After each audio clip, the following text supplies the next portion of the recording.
Hey guys, SoCal Val here. You are listening to the Hitting the Turnbuckle podcast.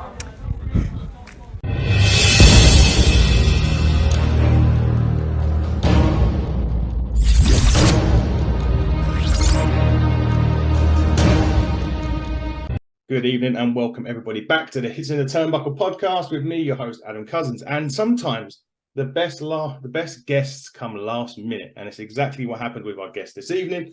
I reached out some time ago. She's been amazingly busy doing reality TV, modeling, wrestling, the lot. But she's joined us today.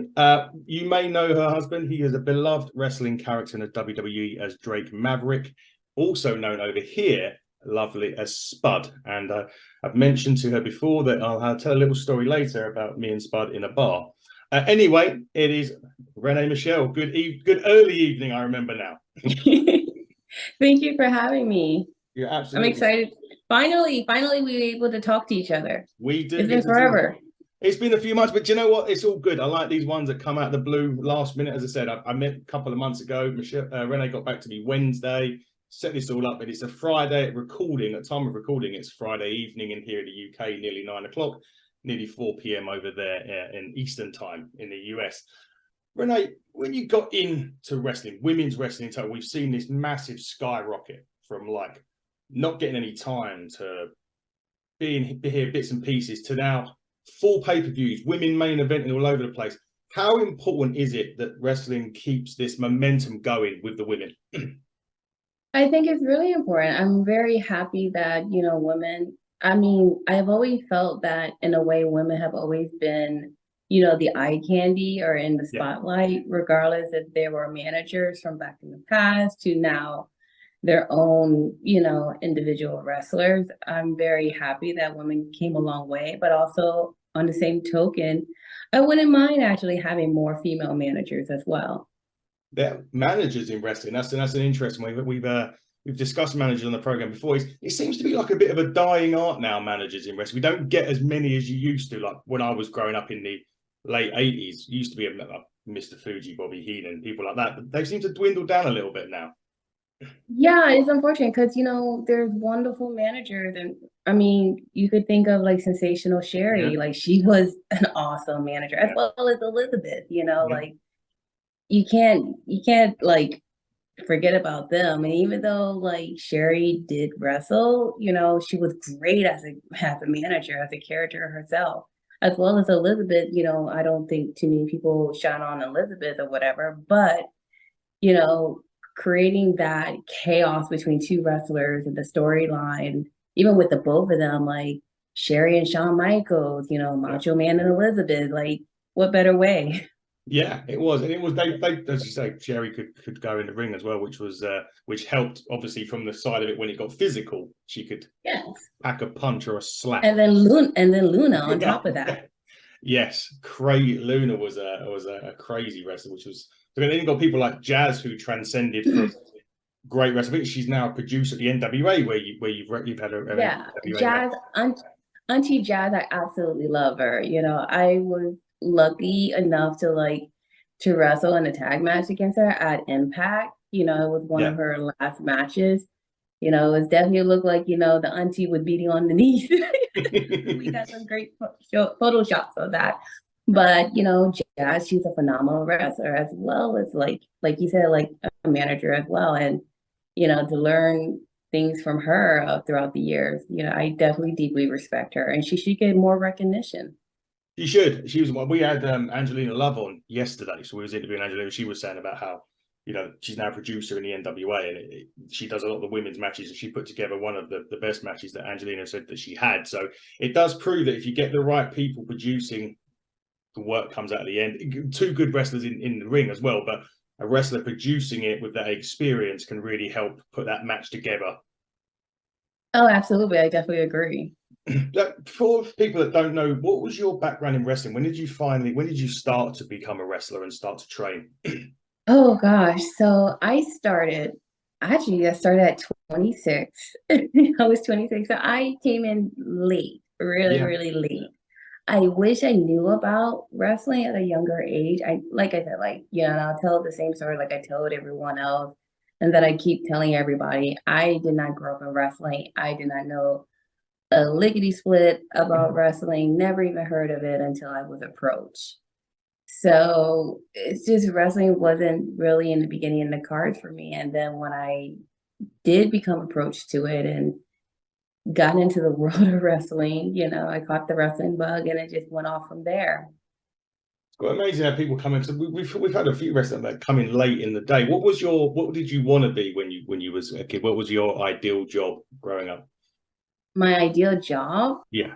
actually, majority of the men in my family were military. So I grew up in a very strict household, but also, it was a busy household, but it was actually a very interesting. Like one day I'll tell my story, but I definitely had like a wild life, But as far as I know, majority of the men in our family, we did military. Obviously, my biological father and my stepfather, they didn't want me to get into the military during that time. I actually wanted to join the Marines. Okay. But since I fell into government contracting, so I did that for umpteen amount of years. But I grew up on martial arts since the age of 4. So I did many different types of martial arts as well as weapons. And strangely, I wanted to get into stunts. I was very much of a tomboy growing up. And then I started getting into like my little girly phase when I was in my 20s, kind of like a newborn giraffe trying to figure it out. And then how I got into modeling, I was like maybe 18, 19 years old, but I did street race modeling, like for like hot import nights or, so I was like kind of like a car model. And then like a bunch of the girls, they were helping me out how to be like more feminine from there. But then of course, because I was so much of a tomboy growing up, my mother, she definitely put me through etiquette. I had a mean little strict little lady, she definitely put the whip on me on that. And, throughout the years, I just blossomed into my own self. I feel like when I got into my 30s, I was like, okay, this is me. Finally kind of found yourself at 30 in that sense. Yeah, like in your 20s, you're still like young in the body and stuff. Your body haven't fully like grown or developed or anything like that. And I remember having a conversation with Mickey James, and she said, like, you actually grow into your woman body when you hit your 30s. Like you start developing more curves, and even though you start gaining the weight, you start looking more womanly. And then looking back at some of my old pictures, how I was in my 20s to how I look like now, it's like, wow, like she was right. So always words, sound advice, Mickey James. Transcending back to wrestling, you've been like loads of champions. You've had massive reigns of champions. You was like a champion for like 485 days in WXW. You've held the MCW Women's Championship 4 times. And you're currently the Shine Nova champion. And if you saying to me off air, you've got a match, I think this weekend, a lumberjill match with the Road, who you beat. Was it weird? You beat her by DQ to win that title. Well, I mean, I consider myself that I won. She could go on a rampage all she wants. Like I don't know what she's talking about. She's blind in one eye, so what do you expect? But if you win your match at the weekend, your lumberjill match, you then enter the 1 year as champion. Now you've obviously been a champion for longer than that, but we're seeing nowadays more in wrestling that these titles are lasting longer on people, which ultimately is a good thing for me because I grew up watching wrestling when I was a kid. So for me, championships mean something. Does it still mean a lot to you that you've held this championship for so long? Well, I think, I'm very happy and glad that, the promoter entrusts me with this, responsibility, this role of responsibilities, as well as, I guess, regardless I always feel like you never win or you never lose because at the end of the day, you showcasing it's wrestling, Yeah. y'all get paid the same, right? So. Exactly that. Talking of wrestling, so you had a brief spell in WWE and obviously with your husband, and they kind of brought the reality of your wedding into the show. Was that That will be my husband doing. that was your husband's doing, was it? That will be my husband doing. Because during the time he was already doing stuff with like, the 24/7 and our Yeah. truth and everything. I actually, it wasn't really even my husband ideal to bring me on board. Oh, You know, basically what happened was that since he was dealing with the 24/7, what kind of crazy dramatic yeah. incident that could possibly happen. And it just so happened my husband was getting married the weekend. He's like, what better way? So of course, I didn't really pay too much attention or realize the detail of Yeah. what was going to happen. I was thinking, like I said before, I thought it was going to be like, Sarah Logan or her husband, how it was like all nice and everything. But of course, my husband being the infamous character that he is always going to be some type of chaos. Like how everyone sees us, like during that time of 24 is exactly how it is at home. It's nonstop. Okay? Non-stop. Indeed. Andy, you joined us. Welcome. Yes, thank you. Sorry, I was being a dad. I was being a chauffeur. It's what us dads have to do. But Hey, pleasure to I meet you. understand it. Nice to meet you. Nice to meet you. Sorry, I'm a little late. That's No fine. worries. We were just talking about the infamous 24/7 championship and the wedding. Oh wow. Into it. I'm going to tell a quick story about your husband. I know I told you. I'll tell the fans, our listeners. So your husband was, I would say, affectionately known over here as Spud, Rockstar Spud in TNA, Drake Maverick, WWE. So it was a winter night in Hull. There's a place in England called Hull. It's up in, I don't know if you many times you've been to England, but it's up north for me. I'm in London way, and he's kind of near me. So it's up north. It was a promotion called One Pro Wrestling. He was I don't know, he must have been quite young at the time, I think. But anyway, I was attending a program or a show called Devil's Due for One Pro Wrestling. I was staying at a hotel called the Village Hotel in Hull. And during the day, I was sitting at the table drinking, I think it's like a mint hot chocolate or something like that. And we'd seen a white van pull up, and AJ Styles, Samoa Joe, Abyss, and a couple of others jumped out the car. So we were staying at the hotel with some of them, and at the end of the show, we come back in, and I said to my friend, "We'll have a couple of beers, then we'll go to bed," because we had to get a train out of Hull at like 7 a.m. in the morning. And as when we were sitting in the bar drinking, all of a sudden, here comes AJ Styles, here comes Samoa Joe, there's a guy called Ulf Herman, there was Abyss, there was Spud, and then there was Tracy Smothers. So we knew we weren't going to bed anytime soon. And then I got to the bar, bought myself a drink, bought a friend a drink, and brought Spud a drink, and we chatted for about 3 hours. I don't know if he thought I was a part of the show, or anything like that. But yeah, I think he owes me about 5 or 6 alcoholic beverages if I ever bump into him anytime soon. Well, when he goes over to England, I'll be sure to remind him. Make sure you do. You probably have no recollection. I don't have much recollection of that night other than. But you remember the 5 to 6 beers, huh? I remember the 5 or 6 beers, but then That's the English in him coming out. That's the English, yeah. And then there's the only thing, the last thing I remember was drinking absinthe with Tracy Smothers, and then the next thing I know was waking up and we had to literally run to the station the next day to get the train out of the. Oh no! Out of Hull. But Andy, go right. Tracy was a sweetheart. He was brilliant. Didn't know me for anybody, but still mad time for me. They all did really. AJ Styles and Samoa Joe made a hasty retreat once Pizza Hut delivered their pizzas. Well, they must have had the munchies. Pizza Hut is kind of good. It certainly is. Andy, go ahead. First question for you. I'm just, every time we speak to people that have been involved in wrestling, I'm always interested what it's like inside the camp, like being inside WWE and companies like that and TNA and et cetera, et cetera. I mean, what we see on TV is great, but what is it like behind the scenes when you're interacting with like Vince McMahon, Triple H, et cetera, what is it like being in that wrestling bubble? Because like you say, like we see it on TV for what it is, but we're so interested when we get to speak to various wrestlers or we speak to like people that have worked on production. It's so interesting for us as fans just to peel the curtain back a little bit and know what it is like behind the scenes working for like one of the biggest global companies in the world.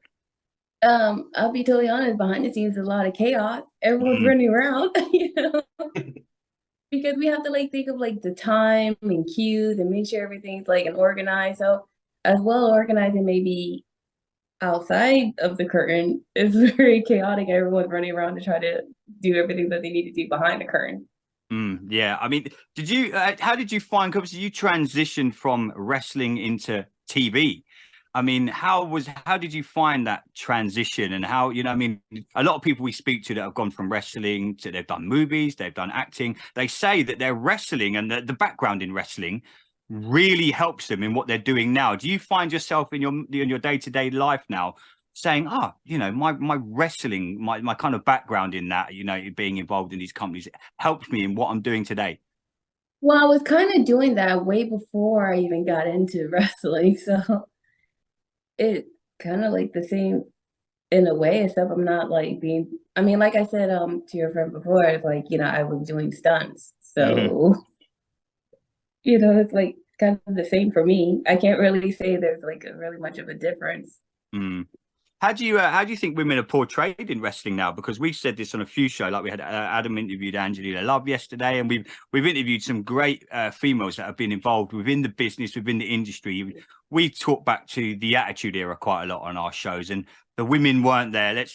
We're making no bones about it. They weren't there for their wrestling skills or anything like that. But I think the way that women are portrayed in the wrestling business, especially in like the wrestling entertainment business now, is a million times better than what it was back in the day. How do you see it from your perspective, the way that the women are now portrayed in professional wrestling?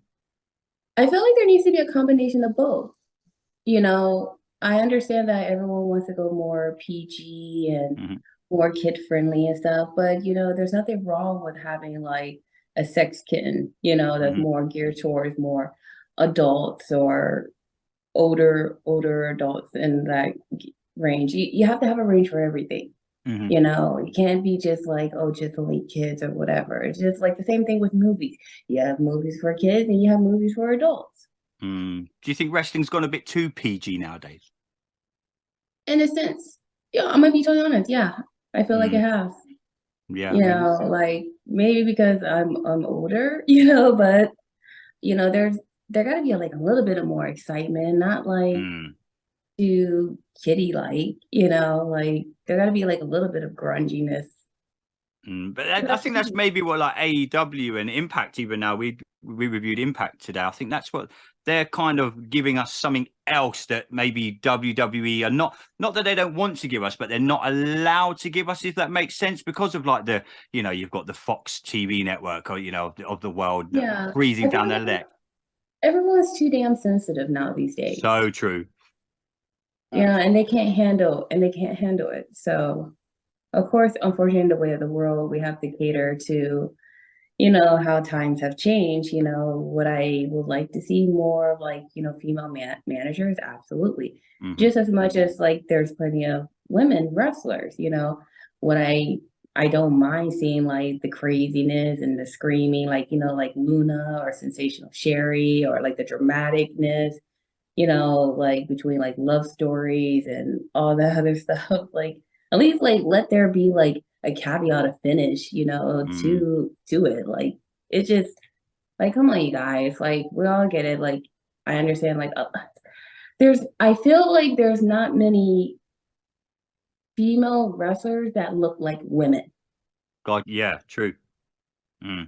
Yeah, no. If you go back to like the days I watched research, I rewatched the China documentary. You know what I mean? She was in my opinion, one of the best to ever do it, what she done. But when the Attitude Era started, kind of didn't fit the mold, and she broke the mold for me. Someone like China coming to the industry, I'm not here to do what the girls and the other women are doing in the WWF. I'm here to wrestle. I'm here to kick ass, and I don't think you get that as much anymore. They kind of tried it with Ronda Rousey again, but it's not as like China was, like she was competing against the men and stuff like that. Well, I kind of feel like, Jordan Grace is doing that in a way. And she fits that mold, but me, like I'm very much of a Sensational Sherry fan. So she was one of the best ever. I don't mind being like the screechy, the the screamy, the dramaticness. So that's more my cup of tea. Yeah, no, definitely. Definitely. Why don't you tell us, Renee, you mentioned to me off air, you've got so many dates coming up in terms of wrestling, and obviously you've just wrapped up, as you mentioned, you're doing the Ladies of Orange County program as well, but your wrestling you've got coming up, you're going to the Caribbean, potentially going to Jerusalem in September. Tell us all what you're doing. So this Sunday, I'll be in Clearwater at the OCC Row House going against the one-eyed, big guy, weapon of mass destruction, the Woad. And we'll in a lumberjill match. So we'll see the end results with that. I'm very confident that I'll beat her yet again, Yeah. And then early in July, I should be going to Jamaica. And like in September, I'm going to Jerusalem. I haven't like put out there the date, so I'm keeping that a little hush hush for now. And then this end of this month, I have to do like a reality talk show, local in in Orlando, Florida, as well as wrapping up, with the seasons of, the reality show, Ladies of Orange County. And as well as, I just finished, doing family vacation with my husband, my in-laws. So luckily we were supposed to go to Tulum, Mexico, but my mother-in-law, she accidentally lost her passport. So we did more of a staycation. Staycation. Wow. Staycation. It was still nice. Although but like not Mexico. Yeah, I'd rather be in Mexico. Rene, what's it like doing reality TV? I've always I watch a lot of Adam gives me grief all the time. I watch Love Island. I'm a big Love Island fan. But what's it like having? Because again, it's a bit like what we see on TV with the wrestling. What is it like for you? It's your life, but you've got a camera following you around. How do you process that? Or is it just something that you get used to and you just accept Actually, it? what was really funny about that, I was recommended. So I was recommended for the show by a friend, but as well as the other ladies, they all had to do like interviews and whatnot. When the producer saw my photos, they were like, "Oh, I think she's too small, too skinny. She might be frail." But when she saw me, she's like, "Holy shit, you actually look like your photos." And she said because she dealt with like many girls, they Photoshop the hell out of themselves. But I guess she said, if not, you look even better than your photos. So I guess there's like a lot of photoshopping that's going on. She dealt with a lot of girls that she was interviewing, like portraying like living one lifestyle when they're really not, Like she did basically the show is about kind of like the housewives, but it's not, but it's more so a group of women that are entrepreneurs. Like you have real estate broker, you have one that have their own tanning services, you have one that have their own architect business, jewelry line, one that has a real estate school. They didn't care too much about the government contracting job that I have, but they were more so interested with the wrestling. So I guess that threw in like a mix with that into the whole whirlpool to make it more interesting. These ladies, they all have big personalities. I can't really tell much, but it is going to be on a big network. So once I announce it, then I'll put it out there, but I can't say anything much for now. But it's a lot of drama. Another reality show for me to watch, Adam. You'll love that, mate. Yeah. Well, what role do you think social media plays in everything nowadays? We've asked a few guests this, and we've got so many different answers. Like you'll get one answer from like a male perspective, and then a female perspective. I'm always so interested to see because, especially in the industry you're in, it is reality TV, it is wrestling. What role do you think, for good and bad, that social media now plays in the industry that we love so much? Because when me and Adam grew up, you had to log on to WWF.com and that was about it. You just check the raw results. There was no dirt sheets. There was no wrestlers getting hounded at airports. There wasn't half the things we see now. And you must get it a lot on social media. And it being someone that's prominent on social media and really good on social media. What role does you think I'm good on social media? I mean, you're honest. You speak the truth. I mean, some people out there just hide the truth and stuff. I mean, what role do you think? They're not comfortable with the truth. Exactly. That's the point I'm making. You're comfortable in what you do and what you put out there, but what role do you feel that social media plays in, like, especially like wrestling and in the reality world that we live in? The thing is, like, I have a love and hate, relationship with social media. Is like, the thing is how I feel like with fans. Like, they're the fans. I feel like a lot of wrestlers, they became way too comfortable befriending fans and Mhm. giving them a say. There's a reason why they're not in the ring or not behind the curtain, because Very they're true. a fan and they're supposed to treat them accordingly. So, you know, enjoy, watch the show, you paid for your ticket, and that's it, Mhm. but not too many, this generation of wrestlers is quite different, but Mm. I can't imagine you putting up with people coming up to you at an airport. You saw Jeff Hardy last week. The poor guy having to sign 20 to 30 pictures. I wouldn't even do People were going to that. sell them. Yeah, clearly going to sell them. Like, I would no, that's my off time. Yeah. I think people don't understand it. Like I got into like I don't like Twitter spats and stuff like that, but I was just saying, should have just said no. That that's your time. If you were to say no, then you're like, oh my God, you're a fucking asshole. Yeah, Yeah. Am I allowed to cuss? Like, I don't know, but you can swear. It's fine. Yeah. Like how dare he, she, and then they go on this whole like tangent, with the whole cancel culture and all that nonsense and everything. Mm. And it's like, honestly, if someone was to come and bother me and have like a stack of photos, I'll be telling them no. I'm off the clock. You have lost your everlasting mind if you honestly think that I'm going to stand there, God forbid if I have a connecting flight, to sign photos for you. Like, no. I said to him, like, just go to an autograph signing. That's what they're Yeah, exactly. Yeah, exactly. Do you think people do you think people lose they lose something? They see like wrestlers, and like yourself, you say you're on the independents, you've been at WWE, they see you on TV, so they just assume that, they see this and I get this all the time on Twitter. Well, they're putting themselves out there. No, people seem to forget wrestlers that you wouldn't do it to Denzel Washington, all these movie stars. You know what I mean? They're allowed to have a life outside of a wrestling ring. Exactly. And like I said, I think that, people or some wrestlers or people in general got way too comfortable thinking that they could do such a thing. And honestly, you don't. You're lucky that you even get that, And like, oh, well, we support you, this, that, there, then continue on supporting, but not be a damn creep showing up at the airport. Yeah. Like, it'd be one thing if you just randomly saw me and I'm coming out of the airport or whatever, and if you wanted a photo, that okay, but you chasing after me like for signing 20 pictures, like, what is wrong with you? There you go. That's the point we're trying to make on Twitter, wasn't it, Adam? And everyone was coming at us going, they're on TV, so they should be. No, they're human beings. They have a life.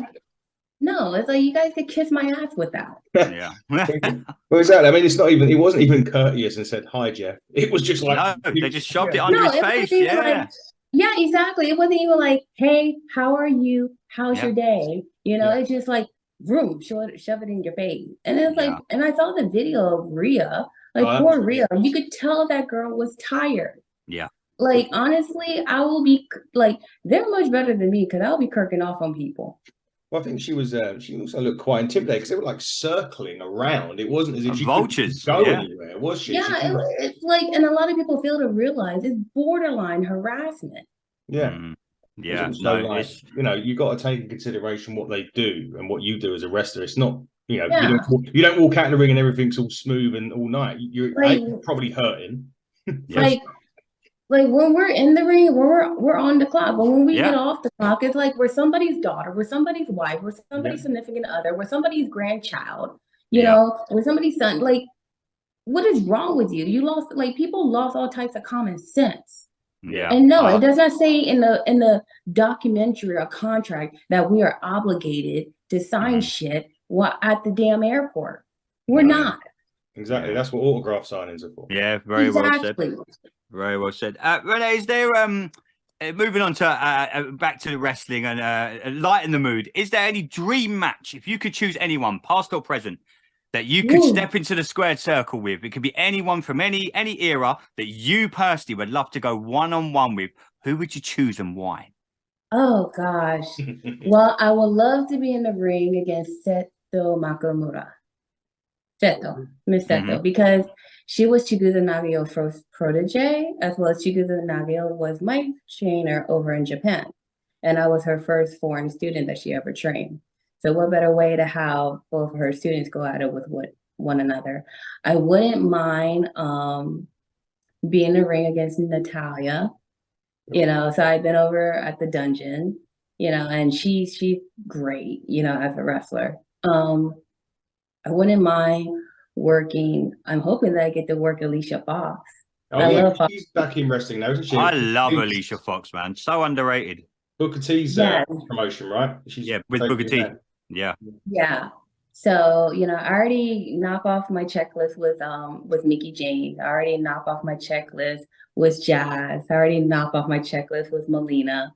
I already knock off my checklist with Karu Ito, with Tomoko Watanabe. Like, I like a lot of the old school like Japanese wrestlers. Yeah. I would love to be able to have a one-on-one match with Bianca Belair. I think she's a great athlete, and then Asuka, that's for sure, because she got inspired by Linus Asuka, which is Shigusa Nagayo tag team partner, and they were known as the Crush Girl from Gaia. Yeah. And yeah, you know what? I'm pretty sure there's more, but that's about it I could think of at the top of my head right now. Great answers. Great answers. Yeah, we asked this question. It kind of stumps a few wrestlers. Do you have like a favorite wrestler's entrance music? Not yours, but like somebody else's. Somebody else's? You know what? I like Sable's. Oh God, yeah, I remember that. Yeah, I do. Yeah. She changed the rest. She changed the business. With the roar and the whip and everything. Yeah. Yeah. Sable, she's hot. My God, that woman! She changed the wrestling business back in the 90s. What do you think the future, in your opinion? Because it's an ever-changing industry, and especially world we live in now. In your personal opinion, though, what is the future for professional wrestling? Oh gosh, I really do hope, even though like women, we got much further than we were from back then. I really do hope that one day that we do start bringing female managers, back as well. There needs to be more managers, there needs to be like, the cherry on top and everything, especially like with wrestlers, I think that's like the caveat with that. I do like the fact that, wrestling is more like diverse, I'm still trying to get used to the fact of like, intergender matches, like, men and women wrestling. Maybe I'm like a little old school with that, but only if it makes sense. Sure. What did you make of Impact when they had a female heavyweight champion? I mean, that's great. I'm not knocking it in any way, shape, or form, That's great that like women are able to have more opportunities and get 100%. More spotlight and everything else like that. But, like I said, I always feel like with intergender matches, as long as it makes sense, Of course, yeah. Like it wouldn't make sense for me, like little me to be like trying to wrestle, I don't know, like Omos or something, or Rikishi, like, I would get killed. Like it would be one thing of like, okay, my husband and I would wrestle against each other. Okay, I can understand that, but there's only one winner there, and it's not your husband. I love him. I'll take you back. I love the guy. Yeah. Well, just before we start wrapping up, Renee, do you also think it's good that we're seeing a lot more into promotional stuff? So like AEW's done Forbidden Door, and they're bringing in people from Japan to start wrestling. Obviously, WWE doesn't really do that, but do you think that kind of helps the product as well, because you're getting the best of both from, say, Japan are coming in? Oh yeah, absolutely. And especially like, there's some fans that's not very familiar with, the Japanese wrestling, and that's great. It gives like wrestling more eye-open. It's not just WWE, it's not just, AEW or Impact or NWA. There's more wrestling around the world that people don't realize.